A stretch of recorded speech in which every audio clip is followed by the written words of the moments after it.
And without further ado, I welcome Josh Rangel. Thank you. Appreciate it. Good afternoon, everyone. How are you? Fantastic. Well, as I pull up my notes really quick, actually, I forgot the little note.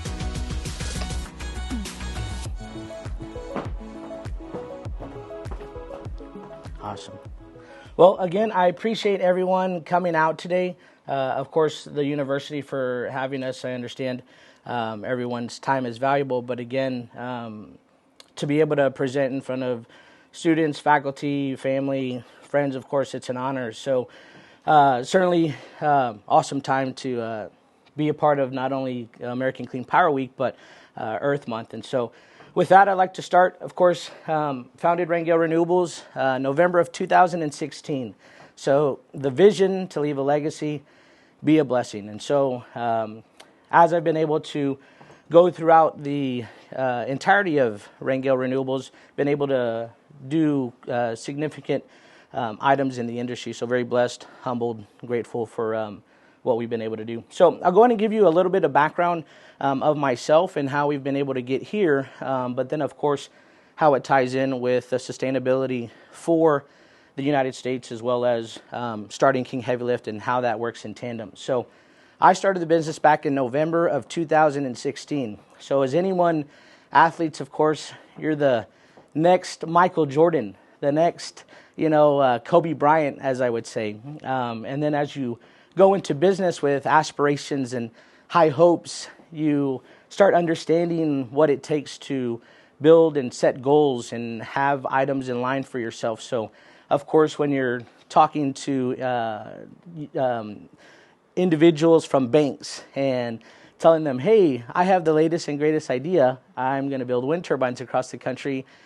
Come help support me, right? It's how do you build capital? How do you provide for the staff that you are dreaming about, right? The goals that you have in line. And so one thing that I do want to be able to provide to you today is how do you go about creating and setting goals? So here at Rangel Renewables, at our headquarters, I have a large board, and on that board is our sales and vision items. So, of course, with King Heavy Lift, I wanted to get cranes, offshore vessels for what I call the new gold rush, offshore wind. Then you have, of course, training programs and what that provides for students and having opportunities for jobs and what that may look like. And then, of course, some of the other onshore cranes that are larger to build the turbines. So I'm a big proponent on words are powerful, what you see, how you're looking at, how you want to grow, what that looks like for not only yourself as a entrepreneur and as a leader, but also those that you are leading for staff members, men and women in the field. So again, you have the reality of I want to build a business, I want to grow it.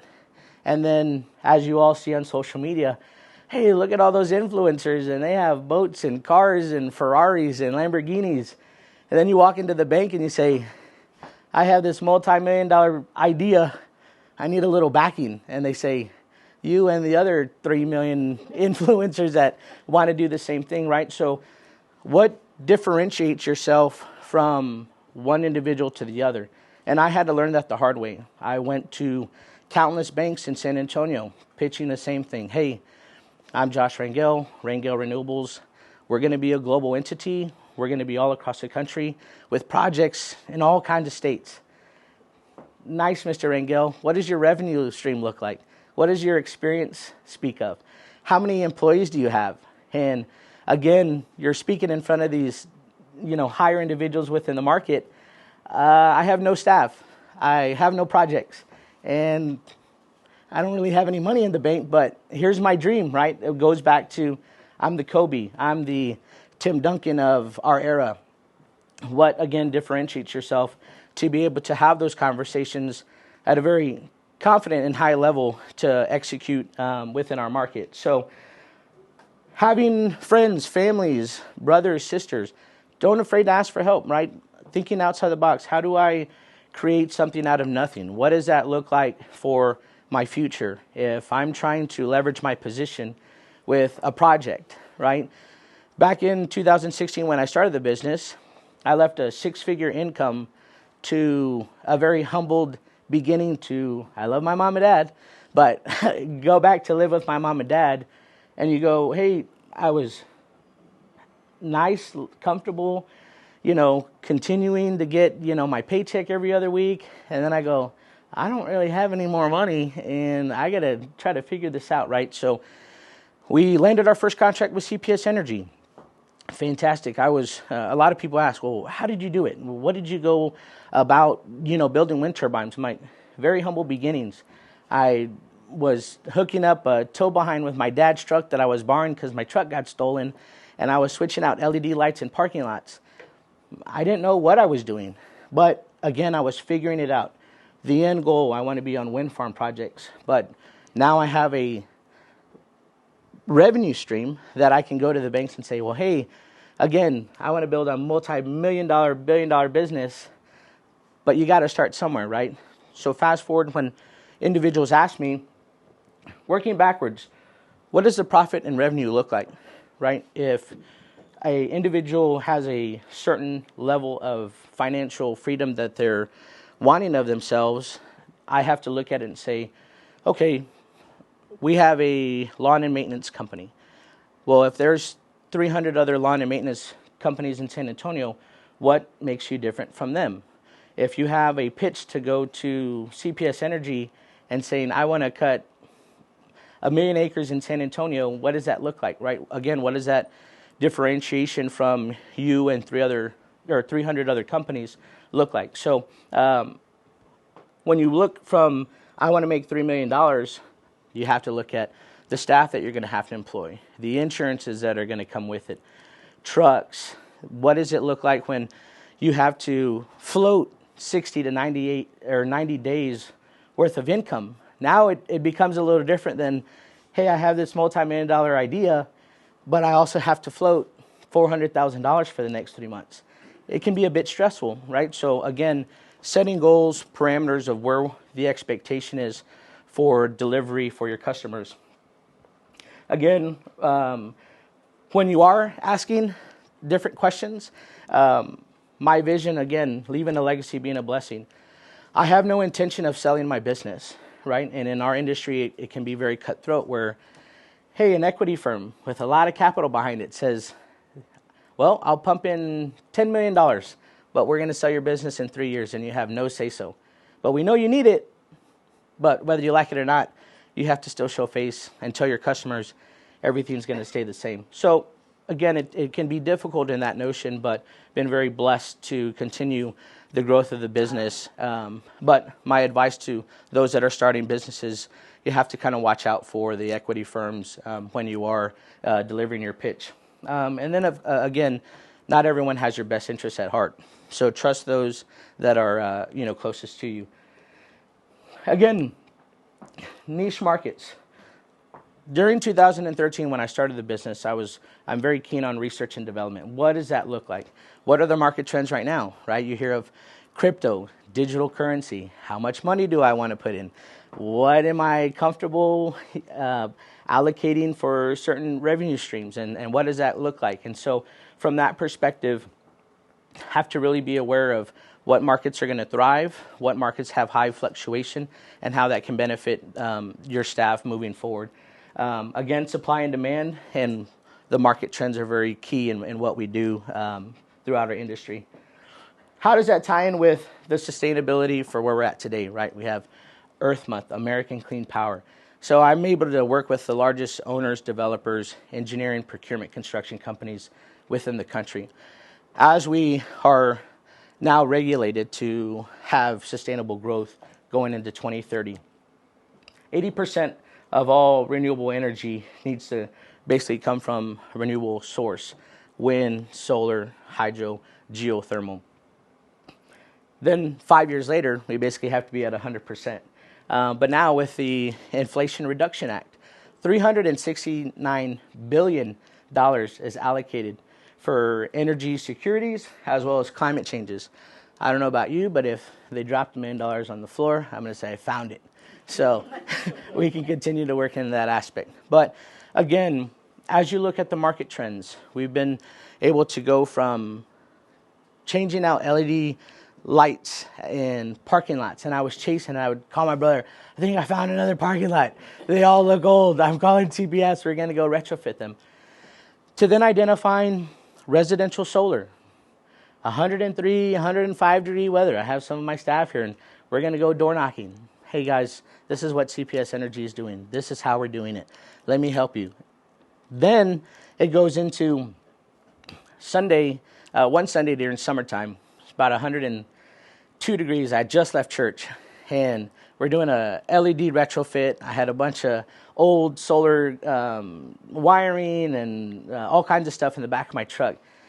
And I told my brother, I was like, my heart and my passion is wind, and that's where I want to go. But as we all go through learning lessons and how we want to develop, that helped instrument the, hey, I have a revenue stream. Whether I liked it or not, I did whatever I needed to do at that time to continue the growth, because I knew at that moment I couldn't give up, because it's days like today that I'm able to speak in front of individuals and say, hey, that was temporary, although it felt very permanent to be like, I got to do this job in order to pay my staff and pay the insurances and put fuel in my truck.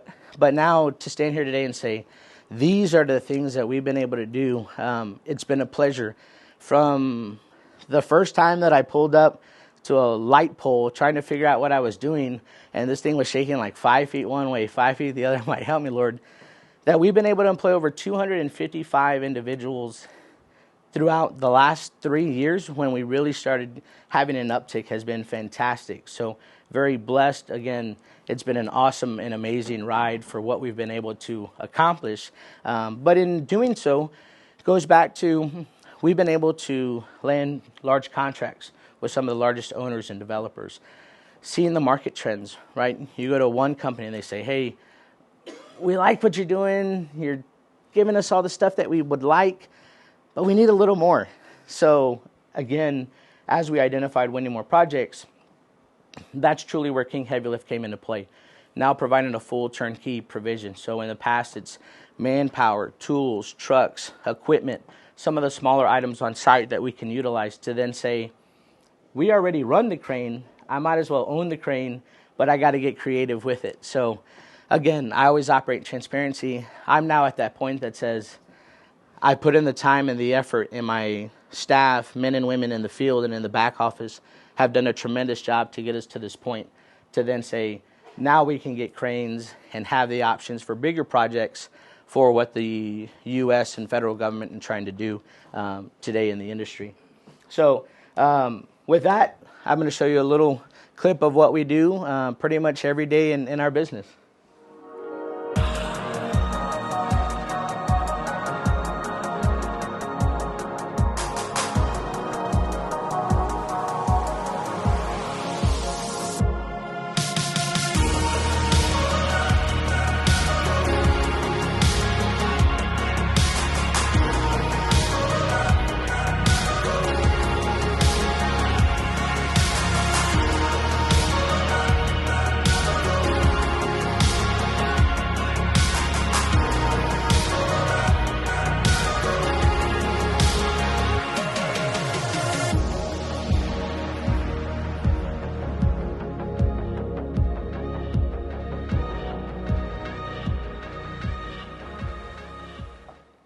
Nice. And again, I appreciate everyone's time today. I don't know if anyone has any questions or comments. Yes, sir. Thanks for being here. Ricardo Gonzalez, I'm the director for the Lean Center for Circular Leadership and Sustainability, kind of behind the scenes, and also making sure and glad that you're here with us. So my question, I know there are a few students here, is as an undergraduate, what did you major here at UIW, and then how did you come up with this concept of, okay, I know green energy and what the future could be, but where were you as an undergrad to lead you to where you are today? Yeah, great question. So I do get that when I'm in some of the higher level meetings. My degree's in marketing. So I'm a big proponent on the marketing and branding standpoint of the business, right? Where we come from within our industry, and I don't mean this in a disrespectful way, but you kind of have the age-old dinosaurs of, yeah, it's like moving that Titanic. We might call you back, we might not. We don't really promote anything. What you see is what you get. And so playing golf here, there was really two options for myself. It was either I'm going to be a professional golfer or I want to be a very successful businessman. So I had the opportunity to play golf. I moved to Tampa, Florida, had an agent in New York. I loved it, right? It goes back to, hey, I'm the next Kobe, I'm the next Tim Duncan. And the belief in yourself of, I'm going to go conquer the world, and I know I can do it, right? I don't come from money, right? But golf's very expensive, so it's like, hey, by the way, one tournament may cost you $10,000. Sweet.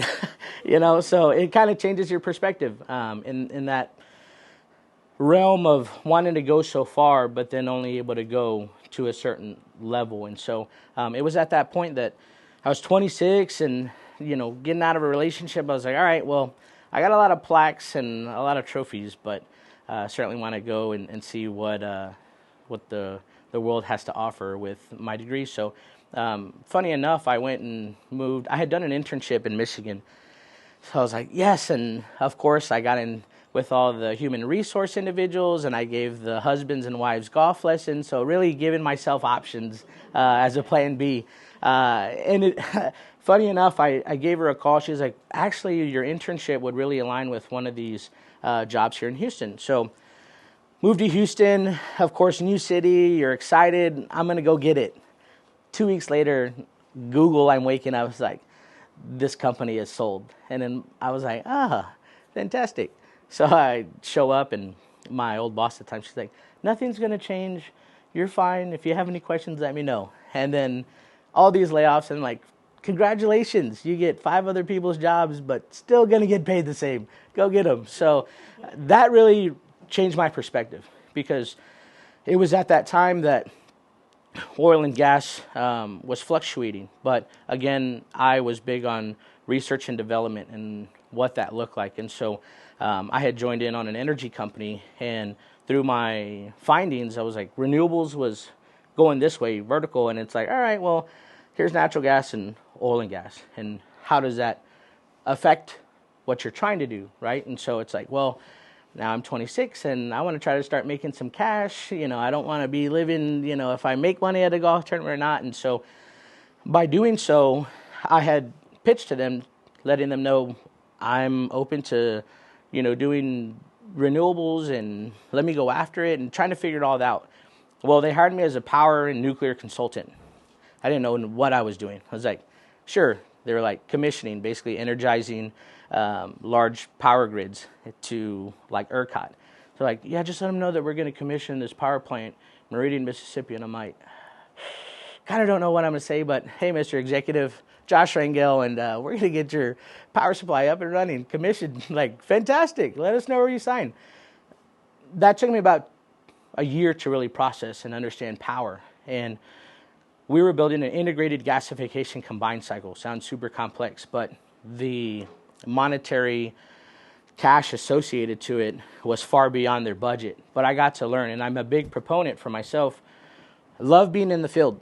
This morning I woke up at 4:30 and I was down south, and we were trying to fly a transformer in one of the largest turbines in the country. Came back over here, and now I'm speaking in front of you guys, right? But my day is very complex. My weeks are always ever changing. I was in Oklahoma last week, Vegas for a big expo. The week before I was in Orlando. But I also love being in the high-level meetings, because I can also tell them this expectation of wanting 80% by 2030, how much more money you got? Because the grid that we have right now, the infrastructure that it's going to take to actually get us there, we need more contractors. We need more entrepreneurs. We need more leaders. We need more companies to get us there. And unfortunately, there's still high-level meetings going on where power is not getting met, and it has to get back to the grid. So those are items that really have to identify to. I love speaking in front of individuals, say, hey, I want to inspire, I want to impart, I want to make sure that I'm impactful, so that hey, I really want to open up a company, don't know what it might take. Well, don't be fearful or scared. You will fail, but learn from those opportunities, is what I call them, to continue to excel and move forward. But again, it's getting other like-minded individuals around you to say, we can do this, we can be a success, we can hit all these items. So to your question, hopefully that answers that. Any other questions? Yes, sir. I was actually building off of Rick's question. So I was fascinated to hear that you kind of thrown into something that you didn't have a lot of training for. And it seems like, and tell me if I'm wrong here, but it seems like, like your undergraduate degree is in marketing. You didn't really have a lot of training in the, sorry for my metaphor, you didn't have a lot of training in the nuts and bolts of wind power. Was that a lot of stuff where you just learned as you went along? You learned on the job? Yeah, great question. So again, I love being very hands-on. So it was me, just like today. So we've been awarded our first crane job. It's taken me 3 years to get to this point. So I'm like, all the staff, we're coming. We're gonna be on. We're gonna be on site. Typically, I'm subbing out the cranes. They get there, and then we start running them. This time it was, here's your crane. Go build it. So I'm over there like, hey, I'm going to put my gloves on and I'm going to start asking questions. Don't want to be a pest. But understanding that metric to then, again, in 3 years and in 5 years, when I have someone that's wanting to come in the industry, I'm not afraid to ask questions, right? I'm not going to know everything. But again, where our industry is going, we need individuals that aren't afraid to step up to the plate and say, hey, I'm trying to hit a grand slam here. If I get on first base, great. If I make it to third, awesome. But we also need a team to continue to go down that road so that we can get there as a whole. It was difficult to get where we're at, but I'll make phone calls. I'll call crane operators, but in our industry, wind technicians. Hey, John, Josh Rangel Renewables, trying to land this project. I'm trying to understand this tower. From referrals, gaining understanding of what you really encountered. Man, they'll sit there 20, 30 minutes giving me all the information that I need, and then at that point, it's me getting in the field to really go, again, nuts and bolts and understand what it takes to then put it into full capacity of now we're actually building the components. Mm-hmm. Any other questions? Yes, sir.